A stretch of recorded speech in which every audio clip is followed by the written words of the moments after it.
Assalamualaikum warahmatullahi wabarakatuh.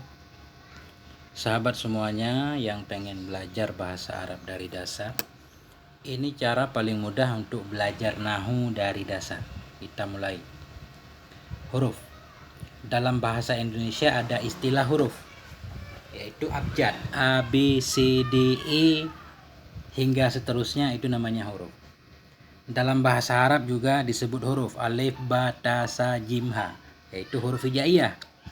Nah, walaupun ini bukan huruf yang dimaksud di sini, nggak apa-apa untuk belajar. Jadi dalam bahasa Indonesia A, B, C, D namanya huruf. Dalam bahasa Arab A, alif, ba, ta, sa, jim juga huruf. Yang kedua, kumpulan-kumpulan huruf. Huruf A, B, C, D digabung menjadi kata. Dalam bahasa Indonesia kata Ahmad. A, H, M, A, D dikumpul jadi Ahmad. Ahmad ini satu kata. Pergi, P-E-R-G-I satu kata. Ke satu kata. Sekolah satu kata. Jadi Ahmad pergi ke sekolah, potongan-potongan ini namanya satu kata. Kalau dalam bahasa Arab namanya kalimat, satu kalimat. Ahmad, yaitu nama orang, itu satu kalimat. Yadhabu, pergi, satu kalimat. Ila, satu kalimat. Al-madrasah, satu kalimat. Kata dalam bahasa Indonesia, kalimat dalam bahasa Arab. Kemudian kumpulan kata-kata tadi. Bila kata-kata tadi yang ada beberapa kata digabungkan, dikumpulkan, jadilah kalimat dalam bahasa Indonesia. Contoh, Ahmad pergi ke sekolah, itu satu panjang begitu. Ahmad pergi ke sekolah, itu namanya satu kalimat. Dalam bahasa Arab, Ahmad yadhabu ilal madrasati, Ahmad pergi ke sekolah juga sama. Dalam bahasa Arab namanya kalam, satu kalam. Ahmad pergi ke sekolah namanya satu kalimat. Dalam bahasa Arab disebut itu kalam, satu kalam. Ahmad yadhabu ilal madrasati, si Ahmad pergi ke sekolah, satu kalam. Ada juga yang menyebutnya satu kaul, satu perkataan, nggak apa-apa. Ada juga yang menyebutnya satu kalim, nggak apa-apa. Ini namanya permulaan belajar. Lanjut. Nah, tadi Ahmad pergi ke sekolah. Ahmad yadhabu ila al-madrasah namanya kalimat. Potongan-potongan ini namanya kalimat. Kita lihat sekarang kalimat ada berapa macam. Dalam bahasa Arab, semua bahasa Arab, semua kata-kata yang digunakan oleh orang Arab, atau kita buka Al-Quran dari awal, dari Bismillahirrahmanirrahim sampai An-Nas, surat An-Nas, potongan-potongan kata itu namanya kalimat. Dalam bahasa Arab kalimat dibagi tiga. Ada kalimat isim, ada kalimat fi'il, ada kalimat huruf. Enggak lebih. Semua bahasa Arab bila dikumpulkan cuma tiga. Isim, atau kalau bukan isim dia fi'il, atau kalau bukan fi'il dia huruf. Nah, jadi kalimat dibagi tiga. Kita sekarang belajar mengenal kalimat isim. Bagaimana cara mengenal isim? Cara mengenal isim ada dua cara. Yang pertama artinya, dengan mengetahui artinya.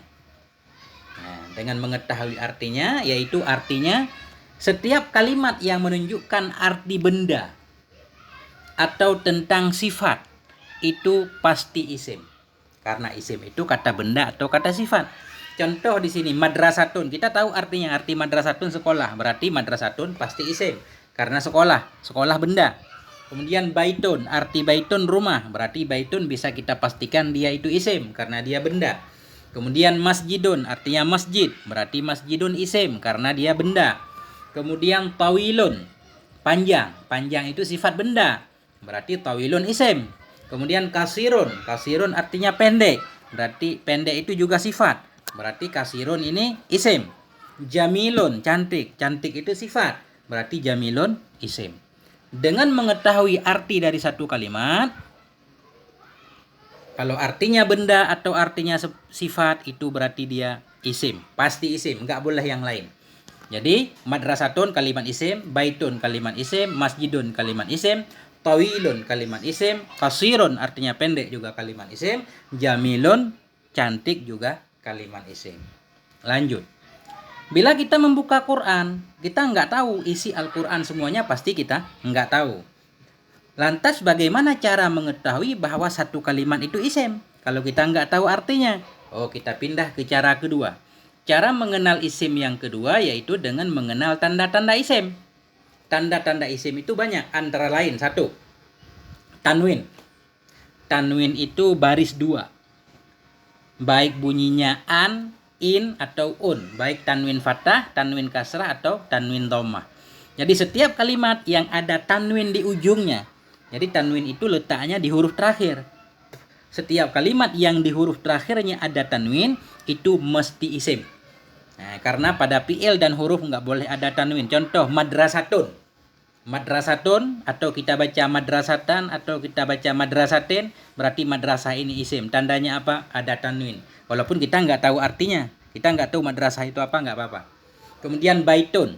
Kita baca baitun, atau kita baca baitan, atau kita baca baitin. Yang pasti baitun, baitan, baitin ini isim. Kenapa? Karena ada tanwin. Ainon. Kita nggak tahu artinya apa. Ainon, ainan, ainen, isim. Karena ada tanwin. Anfon, anfan, anfin. Berarti anfon ini isim karena ada tanwinnya. Itu. Tanda yang pertama, ada tanwin. Setiap kalimat yang ada tanwin berarti dia isim. Madrasatun isim, baitun isim, ainon isim, anfun isim. Tanda kedua, ada al di awal. Ada al maksudnya ada alif lam di awal. Setiap kalimat yang ada alif lamnya di awal itu pasti kalimat isim. Contoh, al madrasatu. Baik kita baca al madrasatu, al madrasata, atau al madrasati, kita tahu arti atau tidak, al madrasatu ini isim. Tandanya apa? Ada alif lamnya. Penting, kalimat yang ada alif lam dia nggak boleh ada tanwinnya. Nggak boleh kita baca al madrasatun, nggak boleh. Kalau ada al berarti nggak ada tanwin. Kalau ada tanwin nggak ada alnya. Tadi di atas madrasatun karena nggak ada al. Kalau ada al madrasatu, atau al madrasata, atau al madrasati. Kemudian al baitu. Al baitu atau al baita atau al baiti nggak ngaruh, yang penting ada alif lamnya, itu tandanya isim. Kemudian al ainu atau al aina atau al aini, yang penting huruf terakhirnya bebas, isim. Nunani. Al ainu, yang penting di sini alif lamnya. Karena ainu ada alif lam, berarti al ainu isim. Al anfu, atau kita baca al anfa atau al anfi, nggak apa-apa. Ada alif lam, berarti al anfu ini isim. Jadi tanda isim yang pertama ada tanwin, tanda isim yang kedua ada alif lam. Kita lihat tanda isim yang ketiga.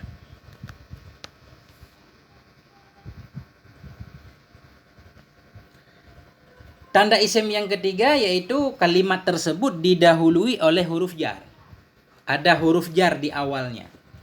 Apa itu huruf jar? Huruf jar nggak bisa dibikin-bikin. Kita tinggal tanya sama ahli bahasa Arab. Jadi maksudnya begini, huruf jar itu sudah tertentu, dia terbatas. Tinggal kita ingat dan kita hafal saja. Sesudah huruf jar itu pasti dia isim. Hurufun, huruf jar. Ini huruf jar. Huruf jar paling banyak itu 19. Nah, tapi kita jangan bahas semuanya.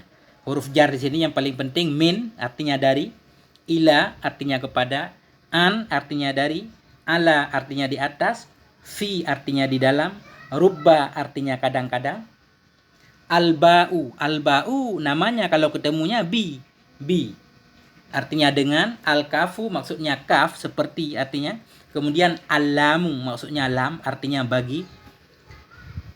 Jadi ini namanya huruf jar. Min, ila, an, ala, fi, rubba, bi, kaf, dan lam namanya huruf jar. Setiap kalimat yang berada sesudah huruf-huruf jar ini, dia pasti isim.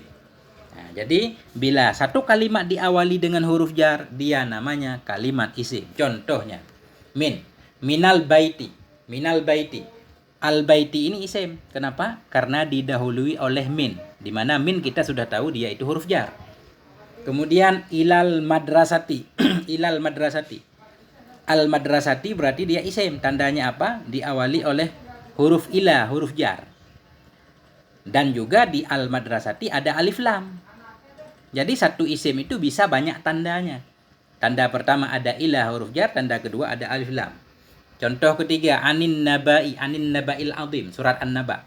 Jadi an-nabai ini isim. Kenapa? Karena ada an huruf jar. Kemudian alal ardi ini isim. Kenapa? Karena didahului oleh ala. Di mana ala sudah kita ketahui dia itu huruf jar. Kemudian fil masjidi. Al masjidi berarti isim karena didahului oleh fi huruf jar. Kemudian rubba. Contoh, rubba rajulin. Rajulin ini isim. Kenapa? Karena ada rubba di belakangnya.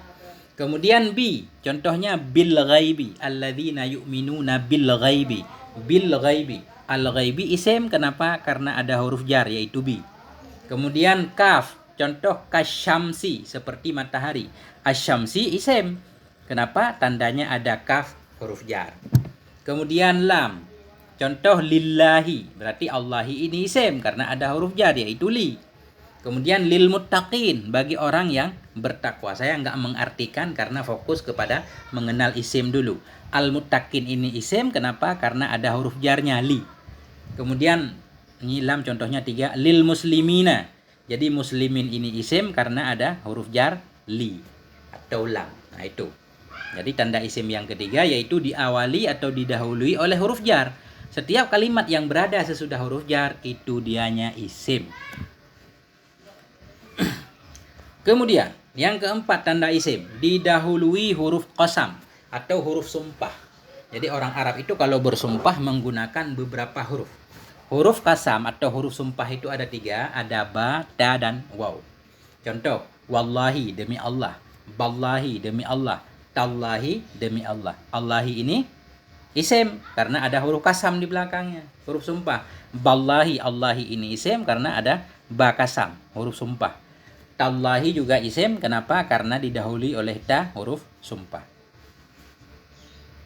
Kemudian tanda isim yang kelima, khofat atau jar atau kasrah. Maksudnya begini, setiap kalimat yang huruf terakhirnya berbaris kasrah itu isim. Nah, itu untuk mudahnya. Ini namanya juga untuk pemula. Contoh, Rasulullahi, Rasulullahi. Kita baca Rasulullahi, Allahi ini isim. Kenapa? Barisnya di bawah. Huruf terakhirnya hi. Ma'ul matari, ma'ul matari. Ma'u air, al-matari hujan, ma'ul matari air hujan. Matari ini isim. Kenapa? Karena huruf terakhirnya berbaris di bawah. Nah, tanda isim yang keenam, idhofah. Idhofah artinya menggabungkan dua kalimat. Itu untuk mudahnya aja idhofah yaitu dua kalimat yang digabungkan. Kalimat kedua pasti kasrah. Kalau ada dua kalimat yang digabungkan itu juga bisa sebagai tanda isim. Rasulullahi, utusan Allah. Ini rasulu juga Allah. Rasulu isim, Allahi juga isim. Kalau di Allahi tanda isimnya banyak. Ada baris di bawah Allahi, ada alif lam juga. Ini digabungkan Rasulullahi, utusan Allah. Berarti Rasul isim, Allahi juga isim. Tandanya apa? Dua kalimat yang digabungkan. Haulal madrasati, di sekitar sekolah. Ini digabungkan antara di sekitar dan sekolah. Di sekitar sekolah. Jadi haula isim, al madrasati juga isim karena digabungkan. Namanya mudhaf ilaih. Tapi ini ditinggalkan dulu juga nggak apa-apa. Yang penting tanda di belakangnya 1 sampai 5 dulu. Nah, jadi haula namanya mudhaf, al madrasati mudhaf ilaih. Rasulullahi rasulu namanya mudhaf, Allahi namanya mudhaf ilaih. Tapi nggak apa-apa. Baitullahi, penggabungan antara bait dan Allah. Baitullah, rumah Allah. Baitu isim, Allahi juga isim. Tandanya apa? Idhofah, penggabungan. Amamal madrasati, di depan sekolah. Jadi amama isim, madrasati juga isim. Tandanya apa? Digabungkan keduanya juga di al madrasah ada alif lamnya. Juga baris terakhirnya kasrah madrasati. Amamal madrasati, di depan sekolah. Baitul harami. Jadi digabungkan baitul harami, raudatul atfali, kebun anak-anak. Raudah kebun, atfali anak-anak, kebun anak-anak atau taman kanak-kanak. Nah, coba kita lihat, ada lagi tanda isim. Nah ini, tanda isim untuk mudah. Tanda isim yang ketujuh, mamimu. Apa maksud mamimu? Diawali oleh huruf ma atau mi atau mu. Maksudnya begini, bila satu kalimat itu hurufnya lebih dari 3. Bila satu kalimat hurufnya lebih dari 3 atau 4 huruf. Kemudian huruf pertamanya ma, mim fathah ma. Atau huruf pertamanya mim kasrah. Atau huruf awalnya mu, mim dhammah. Itu dipastikan dia isim. Contoh, masjidun. Jadi masjidun itu 4 huruf. Mim, sim, jim, dal. Masjidun. Satu kalimat yang hurufnya lebih dari 3, diawali oleh huruf mim, dia itu pasti isim. Masjidun isim. Kenapa? Karena ada tandanya di awal ma. Kemudian ada tanwin di ujungnya. Madrasatun juga. Hurufnya lebih dari 3. Madrasatun. Ada ma di awal. Berarti madrasatun isim. Tandanya ma dan ada tanwin. Maktabun juga sama. Contoh misbahun. Misbahun lampu. Misbahun ini isim. Tandanya apa? Ada tanwin dan diawali oleh huruf mi. Miftahun kunci. Nah, miftahun juga isim. Tandanya ada tanwin dan diawali oleh mi. Mistaratun penggaris. Ini mistaratun juga isim, ada tanwin dan diawali mi. Kemudian muslimun.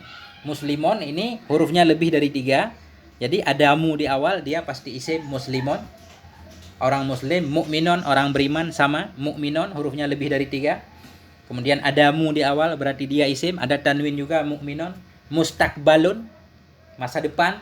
Jadi mustakbalun juga isim, hurufnya lebih dari 3 diawali oleh huruf mu. Nah, langsung kita praktek. Praktek mengenal isim. Kita baca Al-Quran. Bismillahirrahmanirrahim. Bismi kita potong. Allahi satu potongan. Ar-Rahmani potongan. Ar-Rahim potong. Bismi namanya satu kalimat. Allahi namanya satu kalimat. Ar-Rahmani namanya satu kalimat. Ar-Rahimina. Ar-Rahimi satu kalimat atau satu kata dalam bahasa Indonesia. Jadi kita perlu mengetahui. Bismi kita tanya. Bismi kalimatnya apa? Jawabannya 3. Karena kalimat dibagi 3. Ada kalimat isim, kalimat fi'il, kalimat huruf. Bismi kalimatnya apa? Jawabannya salah satu dari 3. Isim atau fi'il atau huruf. Karena kita baru belajar tanda-tanda isim, jadi kita lihat dulu di bismi ada tanda-tanda isim enggak? Bismi, mi. Mi ada bi huruf jar. Berarti ismi isim jawabannya. Karena tandanya ada huruf jar dan barisnya kasrah mi. Allahi. Isim fi'il apa huruf? Jawabannya isim. Kenapa? Ada tandanya, ada alif lamnya. Allah. Al. Kemudian barisnya kasrahi. Ar-Rahmani. Isim fi'il apa huruf? Isim. Tandanya apa? Ada alif lamnya. Ar-Rahimi. Tandanya kalimatnya apa? Isim. Tandanya ada alif lam dan berbaris khofat. Kasrah. Ar-Rahimi.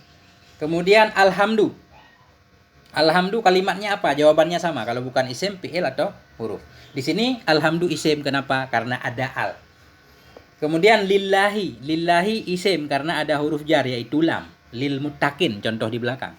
Rabbi kalimatnya apa? Isim, fi'il apa huruf? Isim. Kenapa? Karena huruf terakhirnya kasrah. Rabbi. Al-alamin kalimatnya apa? Isim, fi'il atau huruf? Isim. Kenapa? Karena ada alif lam. Ar-Rahimi isim karena ada alif lam. Ar-Rahimi tadi Ar-Rahmani isim ada alif lam. Ar-Rahimi juga isim karena ada alif lam juga kasrah. Maliki juga isim. Kenapa? Karena huruf terakhirnya kasrah. Maliki. Yaumi juga isim. Tandanya huruf terakhirnya kasrah. Ad-dini isim. Tandanya apa? Ada alif lam. Walaupun ada tanda lain yaitu digabungkan. Maliki yaumid. Raja hari pada hari pembalasan. Yaumiddin digabungkan. Rasulullah. Nah, inilah praktek mengenal tanda-tanda isim yang paling mudah dan ringkas. Semoga bermanfaat. Terima kasih. Wassalamualaikum warahmatullahi wabarakatuh.